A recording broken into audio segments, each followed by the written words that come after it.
La cour.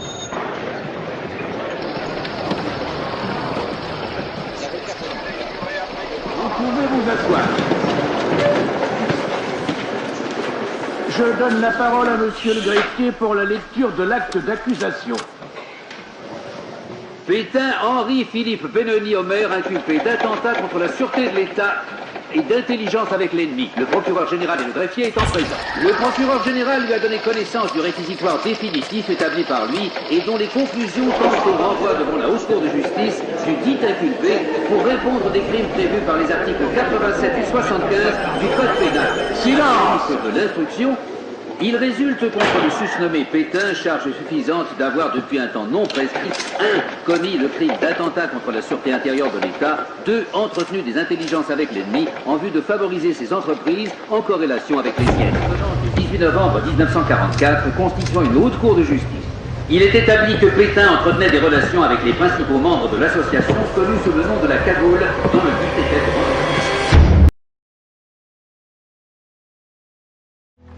Et il est dangereux aussi d'instaurer une discussion de cet ordre qui passe de fait en fait sur 4 ans de guerre, sans qu'il y ait une instruction et des recherches. Monsieur le bâtonnier, mais c'est pas possible.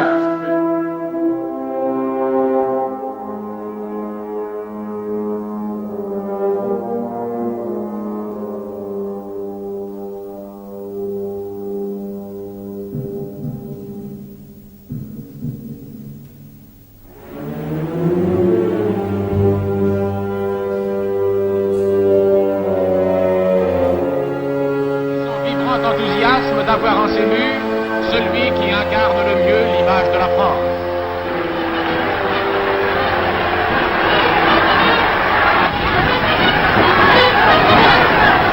Je viens vous faire une visite. Je ne peux pas m'adresser à chacun de vous en particulier. C'est impossible, c'est trop nombreux. Je pense à vous beaucoup. Mais soyez sûrs que dès que je le pourrai, je viendrai, et alors ce sera une visite officielle. Alors, à bientôt, j'espère.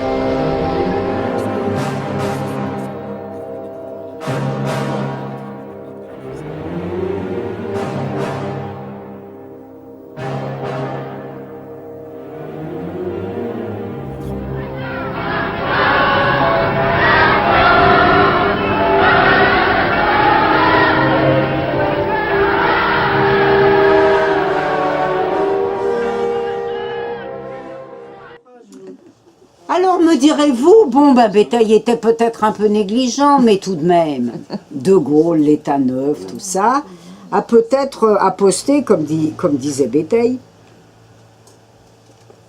des magistrats honorables, hein, comme disait Shakespeare à propos de Brutus, hein, des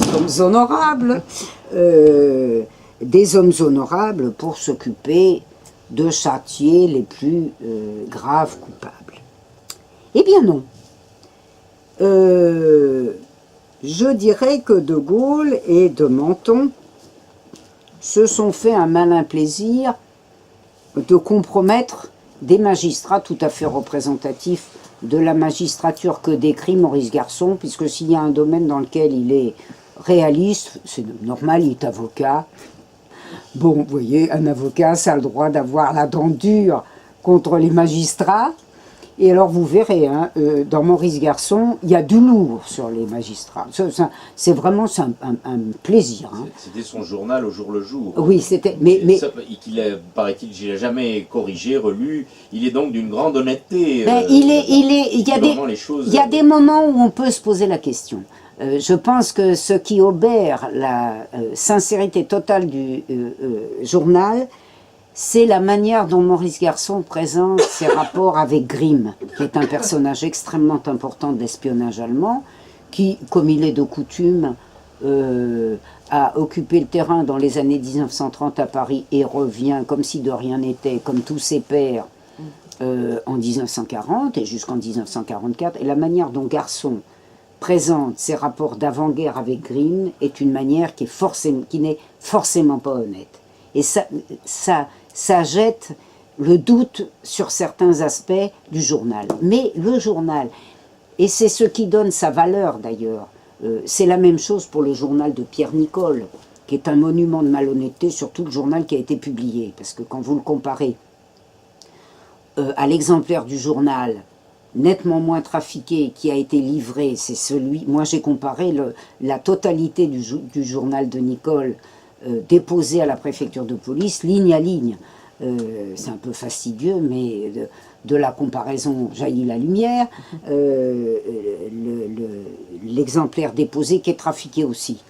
Mais enfin, nettement moins trafiqué que l'exemplaire qui a été publié en 1947 du journal de Nicole. Même des journaux trafiqués.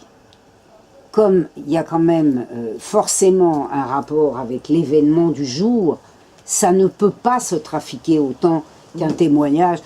Ça n'a rien de comparable avec ces gens qui viennent défiler au procès de Pétain pour raconter qu'ils ont tous été des héros et qui n'ont pensé qu'à libérer le territoire. C'est dommage qu'ils n'aient pas pensé à ne pas le faire occuper. Et donc, à qui confie-t-on le procès? Alors, eh bien ma foi, François de Menthon, flanqué d'un chef de cabinet qui lui aussi mérite notoriété, un certain Guy Fradin, industriel, très représentatif d'ailleurs de l'appareil des services spéciaux que De Gaulle a constitué, connu sous le nom de Bureau central de BCRA, Bureau central de renseignement et d'action. Ce Guy Fradin est un ami de cagoulards notoires, y compris ceux que j'appelle les sicaires. Remarquez, cagoulards, pas sicaires, c'est en général ils mettent le poignard et ils usent de l'arme, hein, mais après tout pas toujours. Même si un certain nombre de chefs ont manié le poignard et le pistolet, la mitraillette, etc.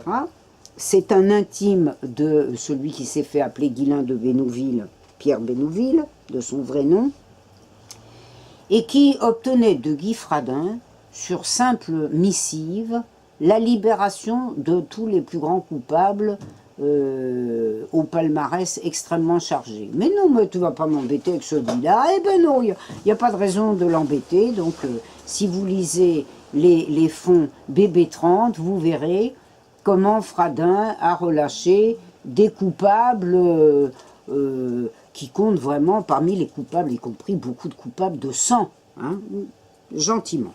Alors, avec des gens aussi compréhensifs, vous imaginerez bien que était cohérent le choix du tribunal qui a eu à connaître de l'affaire Pétain. Alors, il y a le président du tribunal, Paul Mongibaud, premier président de la Cour de cassation, qui, pour s'en tenir, lui, il n'est pas ouvertement attaqué par Izorni, donc on ne connaît pas trop le détail. Mais enfin, on sait quand même, Kupferman avait montré dans son livre sur le procès de Vichy que, comme la totalité du corps de la magistrature -1, il a prêté serment à Pétain, il s'est parfaitement accommodé du régime, il a fait plus que ça. Il a accordé des interviews au pilori, enfin vous voyez, bon, classique. Lui, il est président, et comme dit Kupferman, il a prêté serment en 1941, appliqué les lois de Vichy avec sérénité, même mieux que ça. Mais alors il y en a un qui vaut particulièrement le déplacement, et qui va vous montrer à quelle pantalonnade, quelle farce, quel retour du musée Grévin a écrit Aragon, qui avait fait un poème sur le musée Grévin en 1943, un poème particulièrement féroce sur le haut personnel de Vichy. C'est André Mornay, et qu'on connaît bien, notamment parce que Izorni, qui jouait sur du velours et qui n'était pas inquiet pour son client, vous savez que Pétain a plusieurs défenseurs, dont le jeune arrogant et plein de talent, il faut le dire, fasciste Action française, Izorni, qui a fait un jeu de massacre au procès tout à fait intéressant. Alors, il y a des gens qu'il a beaucoup dénoncés, vous le verrez en lisant les actes du procès, vous verrez, les moments sont savoureux. Hein, le moment où Izorni a décidé d'en pulvériser quelques-uns est un moment intéressant des actes du procès. Et par exemple, très vite, dans les premiers jours du procès, ils mettent en question le procureur général du procès de Pétain et de tous les grands procès, André Mornay. Haute Cour de justice. Il est établi que Pétain entretenait des relations avec les principaux membres de l'association connue sous le nom de la Cagoule, dont le but était de... 75 ans, qui s'est rendu célèbre par des procès du même type au cours de la Première Guerre mondiale, où il est passé pour un peu défenseur de la France en guerre, et qui s'en vient donc être le chef de l'accusation. Et alors Izorni dit « Ah bon, mais dites voir, vous avez demandé à être vice-président de la commission de révision des naturalisations ?» Alors, pour parler clair, il s'agit de la commission mitonnée, elle aussi prête en 1940, destinée à réviser toutes les naturalisations des Juifs depuis 1927 et à transformer tous les Juifs en apatrides afin qu'ils puissent bénéficier de tous les effets maxima de la réglementation sur les Juifs. Je ne dis jamais de la législation parce qu'il n'y a pas de législation sous Vichy. Et donc, il a demandé, il a obtenu le poste de vice-président de cette commission de révision des naturalisations, créée par décret à Libert, et puis du petit, dont je vous ai parlé que personne ne connaît, Fonréau, Pierre de Fonréau, le 22 juillet 1940. Voilà, alors, hurlement de Mornay, quelle calomnie, mais pas de chance, c'est vrai. Bon, alors, vous voyez, vous verrez quelques petits incidents de séance que rapportent avec gourmandise les responsables des RG préposés au compte-rendu. C'est évidemment ça aussi très savoureux au compte-rendu du procès. Et puis alors, ce que je ne vous ai pas dit, c'est qu'aussi, il avait demandé, mais là il l'a raté, il avait demandé à être... il avait été candidat à la Cour suprême d'Orient, qui elle aussi, évidemment, prévoit dès juillet 1940, enfin avant, mais officiellement en juillet 1940, de traduire tous les chefs républicains considérés officiellement par Vichy, par le très ingrat Vichy, comme responsable de la défaite. Je dis très ingrat parce qu'avec la sollicitude que ces républicains ont accordé aux putschistes, vraiment, quel manque de gratitude que de leur faire des reproches pareils. Alors, les chefs républicains, que vous verrez, chargés, c'est assez savoureux aussi, de l'accusation, d'être les témoins de l'accusation, comptent parmi les principaux liquidateurs de la République. Il y a parmi eux Daladier. De sorte que Léon Blum avait raison de dire au procès de Riom que l'Assemblée n'était pas libre. Et Blum lui-même avait dit: j'ai vu là pendant 2 jours des hommes s'altérer, se corrompre à vue d'œil, comme si on les avait plongés dans un bain toxique.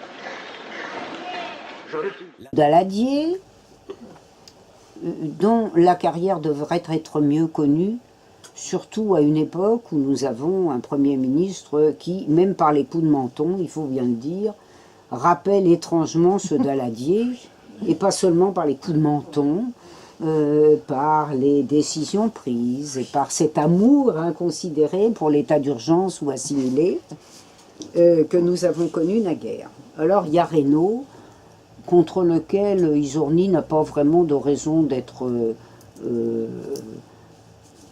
indulgent, qui est une sombre canaille que j'ai décrite dans Dominique à Vichy, il faut bien le dire, avec toute la distinction qui est nécessaire en matière académique. Paul Reynaud est quand même un des traîtres les plus flamboyants de la République. Et je dirais d'autant plus flamboyant d'ailleurs que ça a été avec une hypocrisie consommée parce que il est passé pour anti-munichois. Avec des anti-munichois pareils, il faut dire que la Tchécoslovaquie n'avait pas besoin de munichois.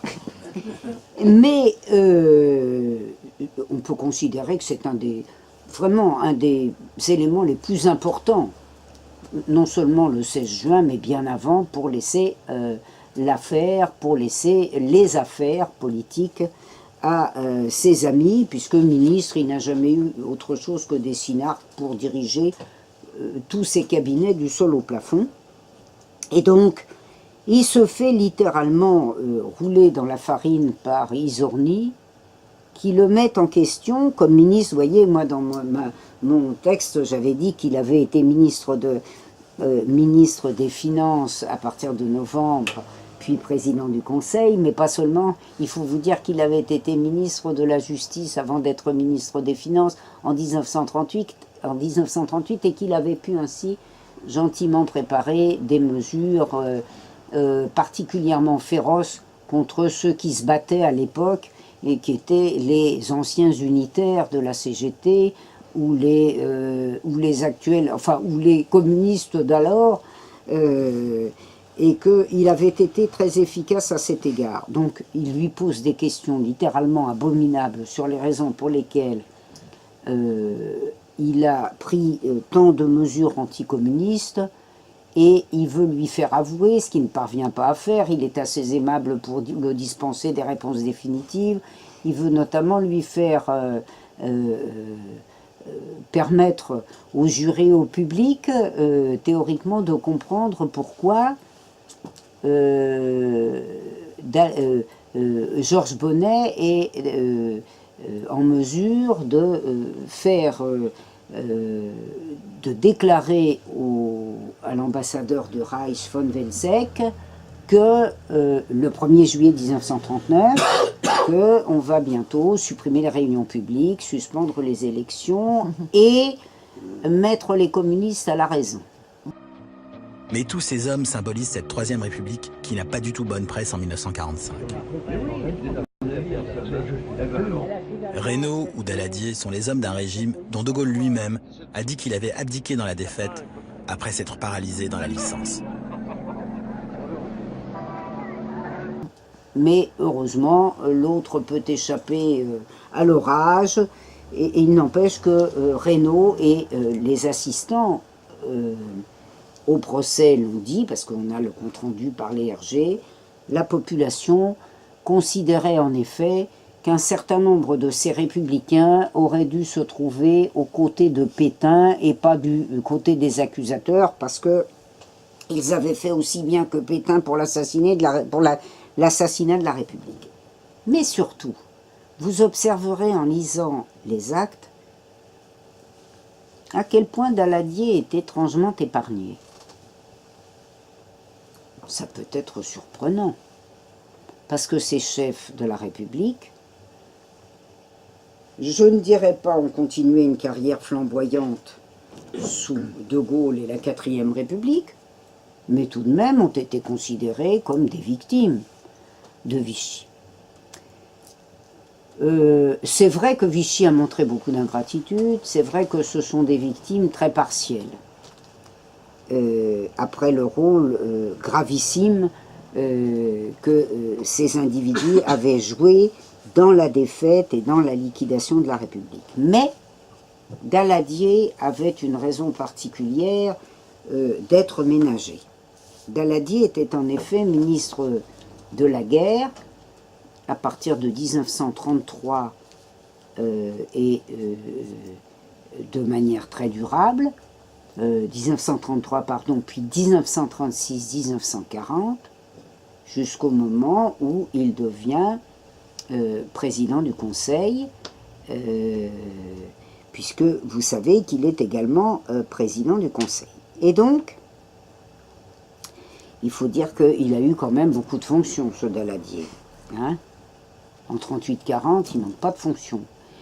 Et bien entendu, le scandale de la cagoule romantique a pris un développement très important en 1936-1937, parce que tout a été découvert, en particulier en matière de cagoule militaire. réseau Corvignol, etc. Soi-disant, parce que c'est le grand thème, vous le savez, ces gens auraient voulu parer à un putsch communiste. Le problème, c'est que le putsch n'était pas communiste, que c'était leur putsch et que, bien entendu, les rouges pouvaient endosser la livrée du coupable, mais que le coupable était ailleurs. Et donc, ce Daladier, dont il faut rappeler qu'en 1934, il était présenté par l'homme du comité des forges devenu ambassadeur du Reich à Berlin, André-François Poncet. Il était présenté comme à Hitler et à son ministre des Affaires étrangères, von Neurath, comme celui qui devait diriger le gouvernement autoritaire et même très autoritaire qui allait être mis en place en France, 33-34. Vous observerez après ça qu'il est légitime que les collègues de Sciences Po nous présentent le 6 février 1934 comme une réaction un peu musclée de républicains de bonne foi, outrés par le caractère absolument ignominieux et pourri de la République. Et donc, disais-je, ce Daladier, qui adorait les militaires depuis qu'il était ministre de la guerre, mais vous savez que c'est une caractéristique générale. Vous voyez tous nos ministres de la guerre, je n'ai même pas besoin de parler du présent, qui sont pris d'une espèce de furie militariste lorsqu'ils occupent ce poste. Ça a été le cas de Daladier, prévu pour diriger un gouvernement autoritaire ou très autoritaire, qui adorait les militaires, qui était un admirateur fervent de Weygand. Rappelez-vous quand même que Daladier avait assuré son retour politique après sa complicité de 1933-1934 avec les putschistes, en devenant un des porteurs, un des représentants au sein du Parti radical du courant de gauche en vue des élections du Front populaire, qui présentait Édouard Herriot comme une espèce de vieux crouton de droite. Bon, c'est vrai que Édouard Herriot n'était pas un grand vaillant, mais pour dire honnêtement, je dirais même qu'il était surtout... Ah, j'ai peut-être fait des sottises. N'était pas un grand vaillant, mais c'était quasiment un héros à côté de Daladier. Vous avez là un exemple absolument pur de ce que c'est que le programme fallacieux de quelqu'un qui passe de droite à gauche pour obtenir la confiance des électeurs.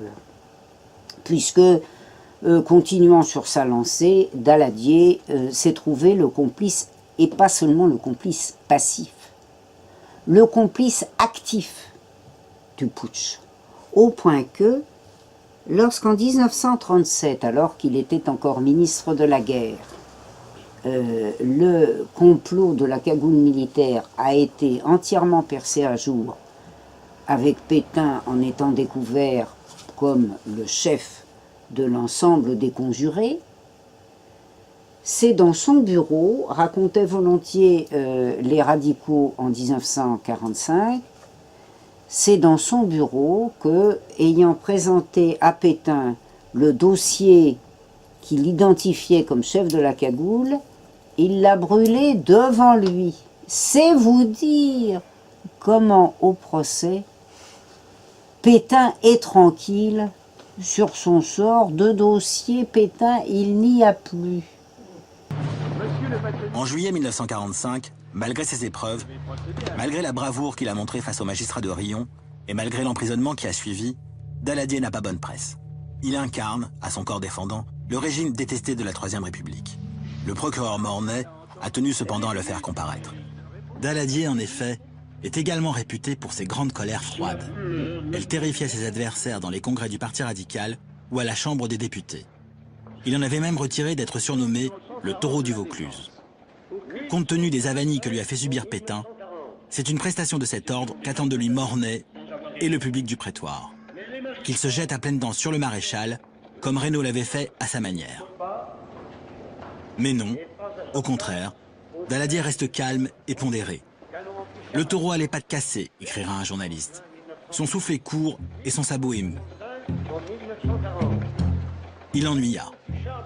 Il prit notamment un temps interminable à lire plusieurs pages bourrées de chiffres pour montrer que son ministère avait bel et bien doté la France des armes nécessaires à sa défense. En mai 1940, 118. Je crois que cette déposition se passe dans une atmosphère de modération.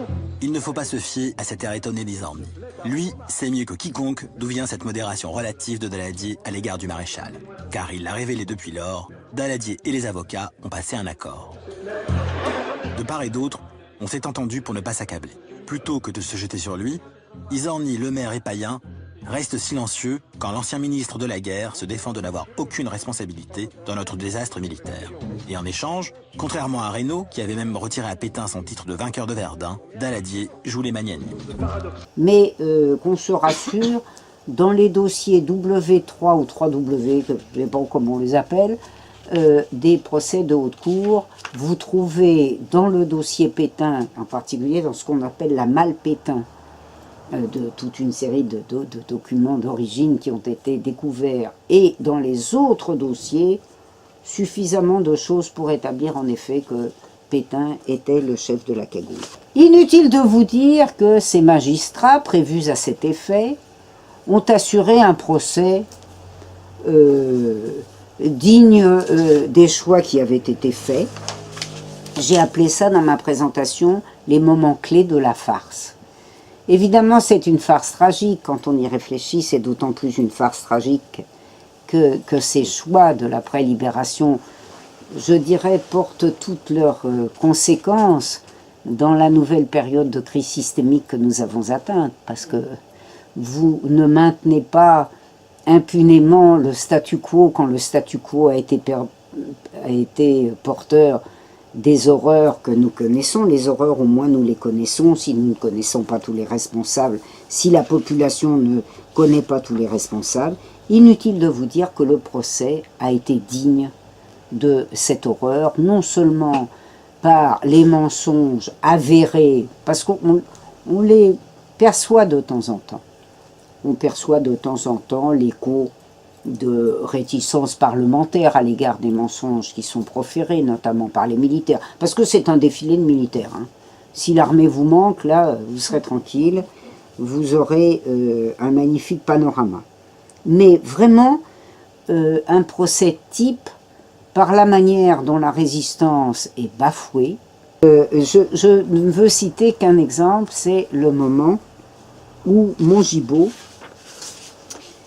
explique qu'il n'est pas question, il n'a pas voulu entendre Madame Janzay, veuve du ministre républicain assassiné par la milice, c'est-à-dire par la cagoule. Bon, parce que la milice, c'est la cagoule. Comme je ne veux pas donner à cette audience une allure un peu passionnée et sentimentale, pour bien montrer que nous rendrons ici la justice et que nous ne devons pas nous laisser impressionner par des cris de vengeance et de représailles, si justifié soit-il. J'ai fait savoir à Madame Janzay que je ne lirai pas sa lettre et que je ne l'entendrai pas. C'est le même jour qu'on a droit au message de Juin sur son caractère héroïque de patriote.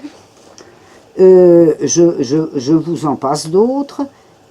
L'autre élément essentiel, c'est que vous mesurez dans le procès que toute l'instruction qui a été fondée sur la découverte des étapes, des protagonistes, des modalités du complot, s'est effondrée, puisque, à de fréquentes reprises, le président du tribunal ou le procureur général font observer que je ne vais en citer qu'un, je vais citer Mornay, je n'ai pas retenu à la charge de Pétain ce complot contre la République, qui s'est manifesté par des tentatives du genre de celle du 6 février, par des conspirations mêlées d'assassinats dans le genre de ce qu'on a appelé la cagoule. Dans ce complot, qui nécessite nécessairement la présence de plusieurs conspirateurs en relation directe les uns avec les autres, je ne rapporte pas la preuve. Je n'ai pas trouvé la trace d'une ingérence directe et personnelle de la part de Pétain. Fermez le banc. Ça vous explique pourquoi il ne se passe plus rien après le procès Pétain où il ne s'est rien passé, et pourquoi l'assurance de tous ceux qui le suivent sauf Laval, mais bon, on n'a pas encore les actes du procès de Laval. Ce serait très intéressant d'ailleurs que de réfléchir au comportement de Laval et aux raisons pour lesquelles ce magnifique consensus s'est réalisé sur Laval, coupable de tout. Mes collègues l'ont transformé en coupable de tout. Mais, grand Dieu, il avait les épaules larges. C'est vrai qu'il pouvait être considéré comme un grand coupable, mais comme un grand coupable, aussi coupable que d'autres qui n'ont pas été considérés tels. Et à partir de là, je dirais que définitivement et publiquement, les grands synarques sont tranquilles. Comme dit très bien Paul Baudouin quand il se fait arrêter à la frontière du sud, enfin près de la frontière espagnole, fin mars 1946, comme il dit très bien aux policiers et puis aux magistrats, il envoie en mai 1946 cette note, avec le 8e point sur lequel je terminerai. Même si j'étais, je rappelle qu'il a été, ce grand banquier, président de la Banque d'Indochine, une des grandes banques de la Synarchie, et qu'il a été ministre des Affaires étrangères de Pétain, après l'avoir été de son grand protecteur politique, c'est-à-dire de Paul Reynaud. Et voilà ce qu'il écrit dans ce 8e point. Même si j'étais celui qui a signé l'armistice, cette affirmation ne pourrait entraîner une accusation. Au procès du maréchal, le mercredi 1er août 1945, le procureur général Mornay, page 151 de l'édition des journaux officiels, dont vous bénéficiez aujourd'hui de l'accès général, a abandonné toute accusation concernant l'armistice. L'armistice est un fait. Il ne constitue pas un des chefs de l'accusation. Il le cite là. Un peu plus loin, page 152, il cite toujours le journal officiel, la question de l'armistice est vidée. Il est vrai que la veille, le général Végan, page 137-138 de ce compte-rendu, avait lumineusement démontré que l'armistice était le moindre mal.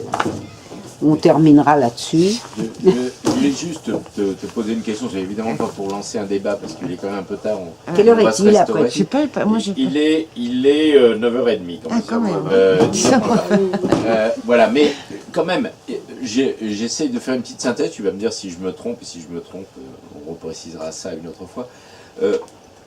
Pétain est quand même condamné, mais on s'aperçoit, et c'est l'intérêt, il me semble, de cette mise en perspective, qu'il est condamné pour mieux masquer le fait qu'on ne va rien savoir, en réalité, que rien n'est révélé, au fond, mais les apparences sont sauf, puisqu'il est condamné, il est non pas gracié, mais sa peine est commuée, comme on sait. Laval, lui, va être la victime expiatoire, comme ça, il y en a quand même au moins. Ah ouais, il en faut un quand même, autrement c'est pas crédible. Comme Darnan, d'ailleurs, vous verrez dans les actes qui fait observer à Pétain, mais vous m'avez félicité tout le temps. Qu'est-ce qui se passe pour que vous me réduisiez maintenant? Mais le résultat, c'est qu'au fond, jusque pratiquement aujourd'hui, on ne va rien savoir.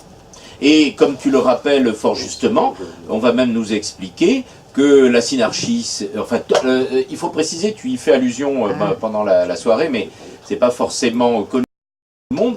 L'essentiel de tes collègues, de tes confrères, on va dire, la totalité des historiens français prétendent que la synarchie n'existe pas. C'est un fantasme d'Annie Lacroix-Ry. Oui, avant, il faut bien le dire, comme je vous recommande la lecture de mon collègue Olivier Dard, qui en 1999 et avec une nouvelle édition, sans beaucoup de neuf, il faut dire, et toujours pas d'archives, a réitéré l'affaire, si je ne m'abuse, en 2012, certifie que la synarchie est un mythe qui a reposé sur les interprétations conjuguées et également fausses des fascistes de Paris, qui ne sont pas du tout la même chose que Vichy, qui n'est pas fasciste, vous le savez, et des communistes. Voilà. On trouve déjà les complotistes. Voilà. C'est les proto-complotistes. Mais c'est pas déjà les complotistes. D'abord, il faut le savoir, on l'a oublié parce qu'on a souvent l'impression que c'est depuis le 11 septembre 2001 que le complotisme est dénoncé sans cesse. Moi, je viens de faire viens de faire paraître, à la demande de la fédération CGT de l'agroalimentaire, un ouvrage, un recueil de travaux sur le syndicalisme, sur les scissions syndicales, le poids de l'étranger dans les scissions syndicales, car il a été essentiel, et en plus on le connaît encore mieux que le poids des classes dirigeantes françaises, parce que le patronat a bouclé, on sait quand même beaucoup de choses, mais le patronat a bouclé ses archives, alors qu'on sait énormément de choses sur le rôle de l'Allemagne, enfin pas énormément de choses, mais on sait des choses sur le rôle de l'Allemagne dans l'orientation droitière des syndicats d'avant-guerre et sur le rôle des États-Unis dans les scissions d'après-guerre. Tout ce qui est bien autour, finalement, est complètement ignoré parce que on a commencé depuis les années 1980 à faire peser l'opprobre sur toute recherche des responsabilités des classes dirigeantes, à faire peser l'opprobre d'une histoire complotiste. Et moi, en me relisant, puisque c'était des recueils anciens, j'ai certains articles qui datent du tournant des années 80, vous voyez, quand même d'une période précoce de ma recherche, enfin, juste peu de temps après ma thèse d'État, j'étais sidéré en me relisant de me rendre compte à quel point cette accusation de complot, d'histoire complotiste, était déjà forte dans les années 80. C'est-à-dire que moi, j'ai commencé à me faire attaquer par mes collègues, je pense en particulier à Henri Rousseau, qui se présentait comme le grand spécialiste, le seul spécialiste de l'histoire de la Deuxième Guerre mondiale, en quelque sorte l'équivalent français de Paxton, à ceci près que Paxton avait lu beaucoup d'archives et lui pas beaucoup. Mais Rousseau m'accusait par exemple, au début des années 90, de faire de l'histoire n'importe comment, de développer la thèse de la courroie de transmission entre l'État et le patronat, de prêter, de voir des complots là où ça n'existait pas. Et c'est dans les années 90, je vous le rappelle, que des gens comme Henri Rousseau, donc pas seulement Olivier Dahr, ont commencé à dire, ils ont eu des articles dans Libération, desquels il ressortait que, oui, la cagoule avait existé, mais enfin, grosso modo, à partir de 1937, elle était morte, il n'y avait plus rien. Quant à la synarchie, elle n'avait pas existé du tout. Et c'est depuis, il faut le savoir, c'est depuis un article de 1970, donc ça remonte maintenant à 45 ans, d'un historien américain, quelquefois plus sérieusement documenté, qui s'appelle Richard Quisel, que les collègues, il est d'ailleurs quasiment introuvable cet article, je ne sais pas si dans beaucoup de, si la revue est très diffusée en France, mais moi je l'ai résumé très largement dans mon ouvrage Le choix de la défaite. C'est là que Quisel a dit, qui était quelqu'un qui travaillait sur le mouvement patronal, sur l'organisation patronale, c'est là qu'il a dit que la synarchie était un mythe, dans des conditions que j'analyse, puisque je montre qu'il a démontré, ou prétendu démontrer, que la synarchie était un mythe sur la base de témoignages de gens qui étaient exclusivement des cagoulards, des synarques ou des synarcho-cagoulards, parce qu'on peut être les deux.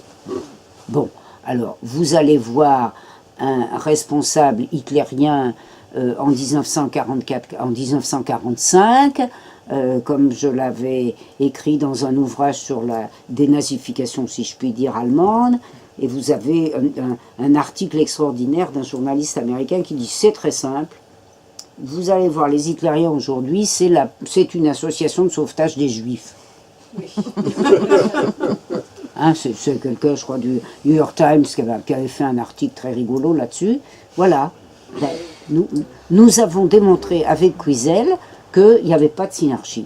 Mais j'ai résumé l'article, vous le verrez, si vous trouvez que ma critique se tient debout, d'autant qu'elle est quand même étayée par beaucoup d'archives, je montre à quel point, là, en 1970, qui correspond dans les années suivantes, parce qu'il y a un décalage chez nous, il y a eu un décalage chez nous, à partir de ce moment-là, et surtout à partir des années 1980, Et notamment à partir, je dirais qu'il y a une date qu'on ne connaît pas, enfin si vous voulez, qui a l'air d'une date de simple spécialiste, qui est une date très très importante, non seulement dans l'histoire de l'historiographie, mais dans l'évolution politique ou comme thermomètre de l'évolution politique.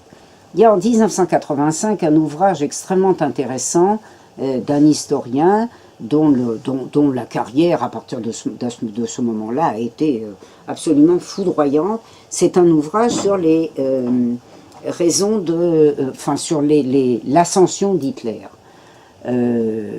C'est un livre donc paru en 1985, jamais traduit en français, qui a été repris par tous les historiens français, selon lequel l'hitlérisme n'est pas le produit du grand capital. Le livre d'Henry Turner, qui est un historien extrêmement important, qui a été en particulier le professeur de Hayes, qui a fait une thèse intéressante d'ailleurs, mais très, très partielle sur l'I.G. Farben. Et la thèse, c'est que Hitler n'est pas le produit du grand capital, c'est le produit de la petite bourgeoisie et du petit capital, crétin qui ne comprend rien, alors que le grand capital, pas du tout, ne l'a pas soutenu. Entre l'idée que la grande bourgeoisie française n'avait pas été fasciste, n'avait pas concouru du tout à liquider la République, et cette idée que ce n'est pas du tout le grand capital qui avait été à l'origine du nazisme, mais exclusivement les fractions retardataires du capital et la petite bourgeoisie. Vous voyez, un peu comme on nous a présenté ces dernières décennies le Front National. On nous a présenté le Front National comme tirant sa prospérité de la cotisation fort élevée au meeting, vous voyez. C'est cher, donc ça fait beaucoup de sous pour le Front National. Chacun comprend bien à la seule vision télévisuelle d'une succession de salles et de meetings du Front National qu'à partir du moment où vous avez des installations durables, importantes, avec des espaces, avec des meubles, etc., qu'il faut beaucoup d'argent. C'est-à-dire que nous avons le même type de création et le même mécanisme d'explication trompeuse pour les populations.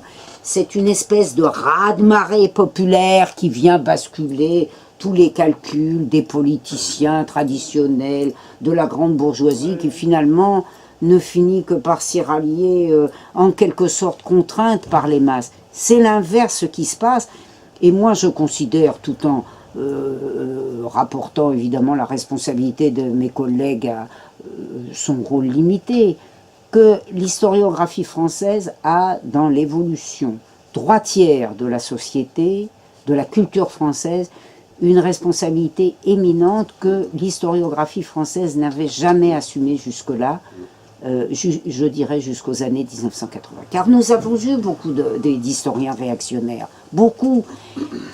Mais nous n'avons pas eu cette tendance à valoriser, protéger de toute curiosité malsaine les élites de l'argent comme nous avons depuis les années 70 et surtout 80-90 en France.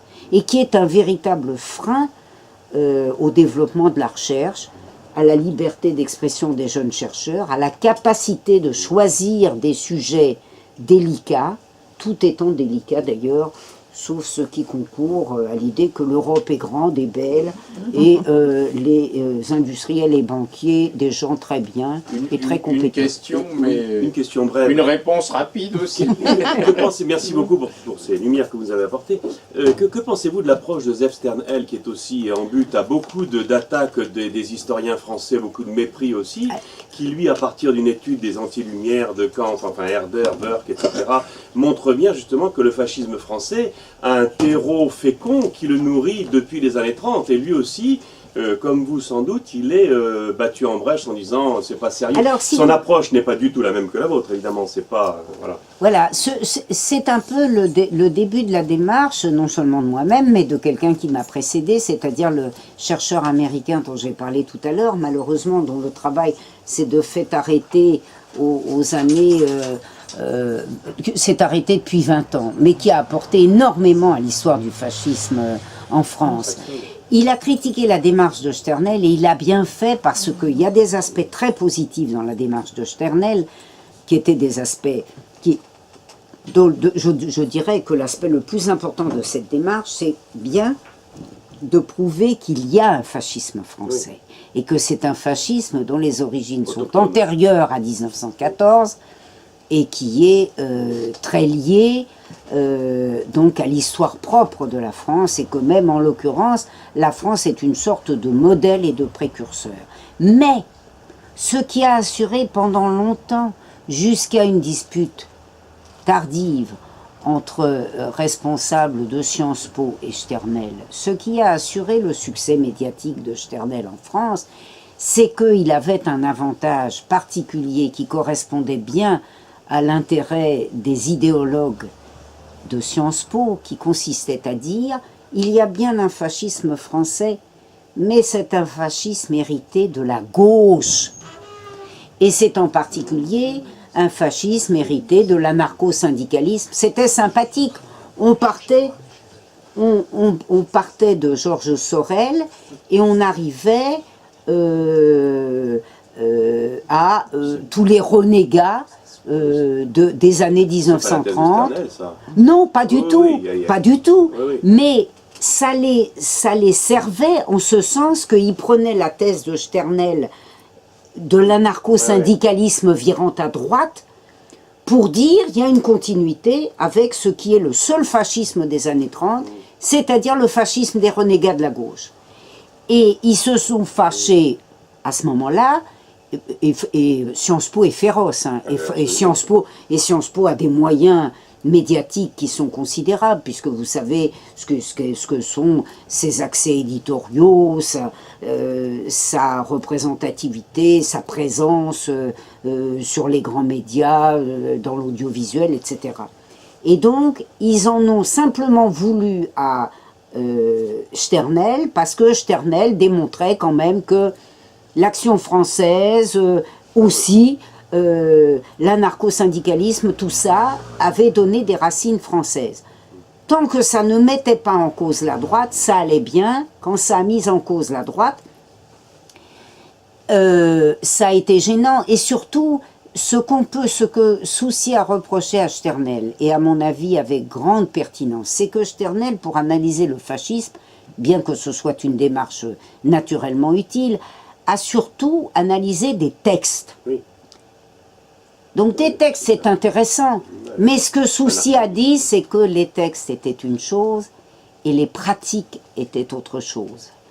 En particulier, ce qui lui semblait important et qu'il a démontré, mais démontré avec des sources insuffisantes, mais à cet égard, il a été un extraordinaire pionnier, c'est que c'est le patronat, le grand patronat qui a financé le fascisme. C'est lui qui a soutenu l'action française.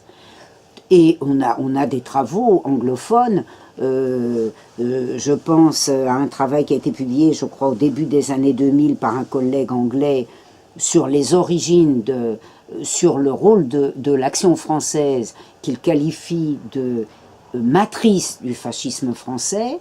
Ceci, conjugué au travail de Soucy, a été un travail plus profond parce que non borné à l'étude des textes officiels. Mais c'est vrai que il y a des aspects très intéressants dans la pensée de Sternel, et que ce qu'a fini par lui reprocher Sciences Po, après avoir réservé à Sternel un accueil digne des Alliés, parce qu'il venait couramment à Sciences Po, enfin il était leur ami, mais les fâcheries sont féroces, ça a été cette idée qu'il y avait un fascisme français, alors que ces gens récusaient formellement le lien entre la droite française et le fascisme français. Et Soucy a dit, non seulement il y a un fascisme français, mais ce fascisme français est un fascisme de droite, entièrement de tradition de droite, et dont le support a été un support de la très grande bourgeoisie industrielle et financière. Et quand nous avons eu des archives ouvertes, c'est-à-dire en gros à partir de 1999, ce qui m'a rendu capable de faire l'ouvrage Le choix de la défaite, alors là, nous avons eu en effet la démonstration de la fécondité, de la démarche de souci, dont il faut vraiment rendre hommage au caractère pionnier. Il faudra se contenter de cette réponse. Merci à tous. Enfin, vous pourrez poser d'autres questions après.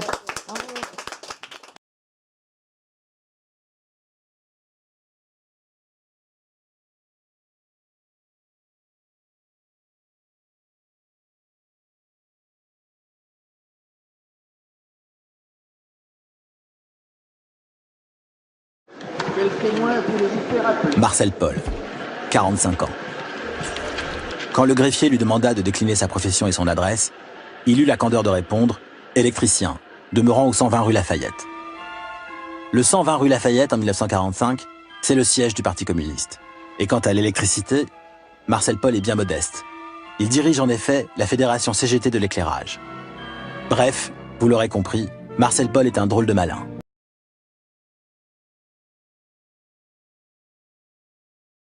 Un militant déterminé qui a fait une très belle résistance, ce qui lui a valu d'être déporté à Buchenwald, où il a organisé et dirigé les détenus communistes. Après Loustono-Laco, qui s'est révélé incontrôlable, Marcel Paul est le premier des témoins discrétionnaires fiables, que le pouvoir, effrayé par la faiblesse des témoins choisis par Mornay, a imposé à Montgibaud. Il est là pour donner ses fameuses impressions d'audience. C'est sûr que par rapport aux parlementaires amidonnés de la première semaine, le ton change. J'ai demandé à témoigner en tant que soldat de la résistance et en tant que déporté politique.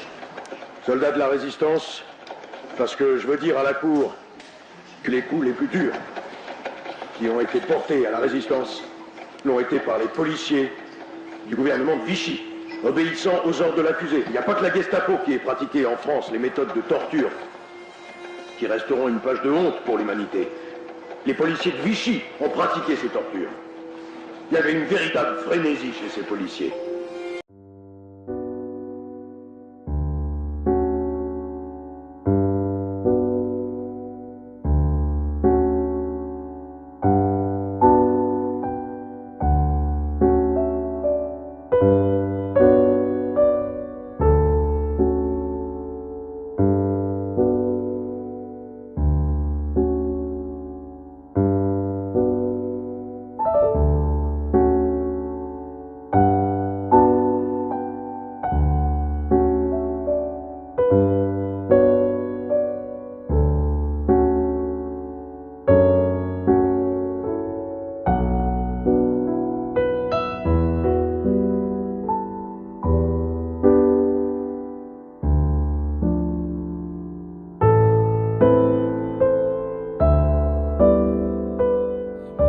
société française est à la hauteur d'un parcours hors norme. Pupille de la nation, devenu ouvrier électricien, syndicaliste, puis figure de la résistance et enfin ministre, sa vie fut façonnée par l'intensité de ses engagements qui en firent l'un des fondateurs du modèle industriel et social d'EDF-GDF. Après avoir exercé divers métiers, Marcel Paul entre en 1923 à la Compagnie parisienne d'électricité, qu'il affecte à la centrale de Saint-Ouen, puis dans la distribution comme contrôleur de compteurs à l'éclairage public. Syndicaliste et militant communiste, sensible aux problèmes de l'enfance malheureuse par sa propre expérience d'enfant abandonné, il prend ses premières responsabilités au sein de l'Avenir Social, l'orphelinat ouvrier de la CGTU. Marcel Paul prend des responsabilités au sein du syndicat des producteurs d'énergie, puis comme dirigeant de la Fédération CGTU de l'éclairage et des services publics à partir de 1931. Il promeut un syndicalisme à base multiple, intégrant pleinement les œuvres sociales. À cette époque, comme responsable de l'intersyndicale des services publics de la région parisienne, il développe cette vision originale avec la création d'un dispensaire, d'une coopérative d'achat et d'un service d'aide juridique. Dans le contexte du Front populaire, il participe activement à la réunification des confédérations CGT et CGTU et devient en 1936 secrétaire de la nouvelle fédération CGT de l'éclairage. Il s'engage également dans la lutte pour un statut commun à tous les personnels des sociétés électriques de la région parisienne. Les grèves de juin 1936 offrent alors un premier aboutissement avec ce statut unique des électriciens parisiens. Mobilisé en 1939, Marcel Paul est fait prisonnier de guerre en 1940. Il s'évade et devient rapidement responsable dans la résistance, en Bretagne puis à Paris. Arrêté en novembre 1941, torturé et emprisonné, il est finalement déporté en 1944 à Auschwitz puis Buchenwald. En avril 1945, il est l'un des responsables politiques de la libération du camp, le seul libéré par ses détenus. À la libération, Marcel Paul acquiert la stature d'un homme d'État. Élu député, il s'attelle aussitôt au projet de nationalisation des industries électriques et gazières prévu par le programme du Conseil national de la résistance. Son expérience syndicale, son rôle dans la résistance et son statut de déporté le rendent incontournable. Le 19 novembre 1945, Marcel Paul est nommé ministre de la production industrielle. Face aux enjeux de la reconstruction d'un pays ravagé par la guerre, il mène à bien la nationalisation des industries électriques et gazières et la création des Charbonnages de France en 1946, développant ainsi un immense service public de l'énergie. Ces combats syndicaux trouvent également leur aboutissement avec l'élaboration du statut national des personnels. Après un travail minutieux et acharné, les acquis de l'ensemble des statuts des deux entreprises devenues nationalisées s'appliquent désormais à tous les gaziers électriciens. Après son départ du gouvernement en décembre 1946, Marcel Paul se consacre à nouveau au syndicalisme. En 1947 est créé le Conseil central des œuvres sociales, le CCOS. La popularité de Marcel Paul parmi les électriciens et gaziers le porte naturellement à la présidence du CCOS lors des premières élections. En quelques années, se développe un vaste système d'œuvres sociales chargé d'améliorer le bien-être des personnels et de leurs familles. Cette organisation, unique par son ampleur et par sa gestion, est assurée par les salariés eux-mêmes et leurs représentants. Malgré cet engagement en faveur de l'entreprise, le CCOS est dissous par le gouvernement en 1951. Tout au long de cette période troublée, la résistance syndicale s'organise autour des caisses d'action sociale, les CAS, que les salariés veulent gérer par eux-mêmes, sans ingérence des directions. En 1955, au moment de la création du comité de coordination des CAS, Marcel Paul en devient le premier président.